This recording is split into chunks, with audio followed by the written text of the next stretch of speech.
ডাকাতি ও নাশকতা রোধে রাজধানীতে রাতের আইনশৃঙ্খলা রক্ষার দায়িত্ব পালন করছেন সাধারণ মানুষ। দল বেঁধে পাড়া মহল্লায় পাহারা দিচ্ছেন স্থানীয়রা। রাতের রাজধানী ঘুরে তাফিমুল ইসলামের আরেকটি রিপোর্ট। কয়েকদিনের চলমান পরিস্থিতিতে রাজধানীতে বাড়ে অপরাধমূলক ঘটনা। এতে আতঙ্কিত হয়ে পড়ে সাধারণ মানুষ।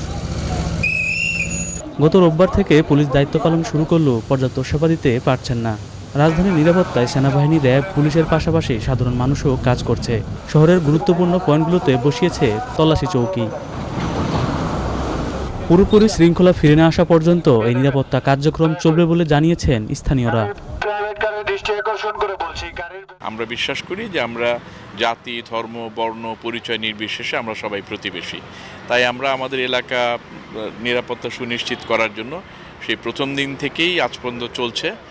আমাদের এলাকার মেয়েরাও আছে, আমরা রাত জেগে পাহারা দিই যতদিন না পর্যন্ত ফুল ফ্লেজের পুলিশকে টেক ওভার করা দেওয়া যায়। আর পুলিশ আসার পর আমরা কয়েকদিনে হ্যান্ড ওভার টেক ওভারের সাথে থাকবো 3 থেকে 5 দিন। আমাদের সাথে আর্মিরা সহযোগিতা করতেছে সবার সাথে, তো এটা একটা ভালো উদ্যোগ নিয়েছে সবাই। নাহলে আমরা এই জন্য সবার বাসায় সবাই ঠিক মতন ফ্যামিলিরা ঘুমাতে পারতেছে। স্থানীয়দের এমন কার্যক্রমে নিরাপদ বোধ করছেন সাধারণ মানুষ।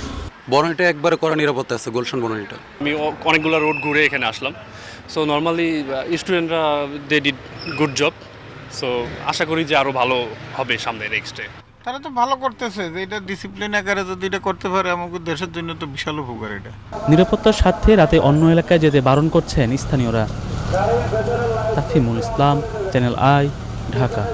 বৃষ্টির দিনে আনন্দটা একটু বেশিই জমুক, আর আনন্দ আয়োজন মানেই চাষি সুগন্ধি চিনি গুঁড়া চাল।